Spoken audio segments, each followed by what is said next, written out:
গ্রহণ করলে আরেকজন অসন্তুষ্ট। প্রকৌশল পেশায় বিএসসি ডিগ্রিধারীরা ৩ দফা এবং ডিপ্লোমা ডিগ্রিধারীরা ৭ দফা দাবিতে কয়েক মাস ধরে আন্দোলন চালিয়ে আসছে। তাদের দাবির যৌক্তিকতা পরীক্ষা নিরীক্ষা করে সুপারিশ প্রণয়নের লক্ষ্যে একটি কমিটি করে মন্ত্রিপরিষদ বিভাগ। জ্বালানি উপদেষ্টা ফাউজুল কবির খানের নেতৃত্বে বুধবার বিকালে সচিবালয়ে বৈঠকে বসে কমিটি। আমরা ওনাদেরকে সেই রোলে বৈঠক শেষে ব্রিফিংয়ে উপদেষ্টা বলেন, আন্দোলনরত দুই পক্ষের দাবি বিপরীতমুখী। তাদের মধ্যে সেতুবন্ধন তৈরি করতে ৬ সদস্যের একটি কমিটি গঠন করা হয়েছে। ওনারা প্রতিশ্রুতি দিয়ে গেছেন যে আজকে থেকে আর কোনো আন্দোলন হবে না। ওনাদের কমিটির রিপোর্ট দেবে।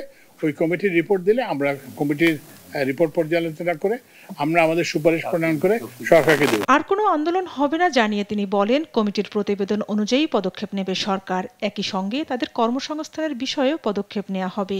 ডিগ্রি প্রকৌশলী কিংবা ডিপ্লোমা তাদের কর্মসংস্থানের অভাব, এটা একটা জাতির জন্য একটা বিরাট ক্ষতি। তো এই জন্য এইটা বাড়াতে হবে। এটা বাড়ানোর ক্ষেত্রে প্রথম পদক্ষেপ হিসেবে যেটা ইমিডিয়েটলি করা যাবে সেটা হচ্ছে যে যেগুলো শূন্য পদ আছে সেই সব শূন্য পদগুলো অবিলম্বে করার জন্য আমরা জনপ্রশাসন সচিব, সিনিয়র সচিব আছেন, ওনাকে আমরা নির্দেশ দিয়েছি। দ্রুতই সুষ্ঠু সমাধান আসবে জানিয়ে উপদেষ্টা আরও বলেন, নির্বাচনের আগে আর জনদুর্ভোগ হতে দেয়া যাবে না।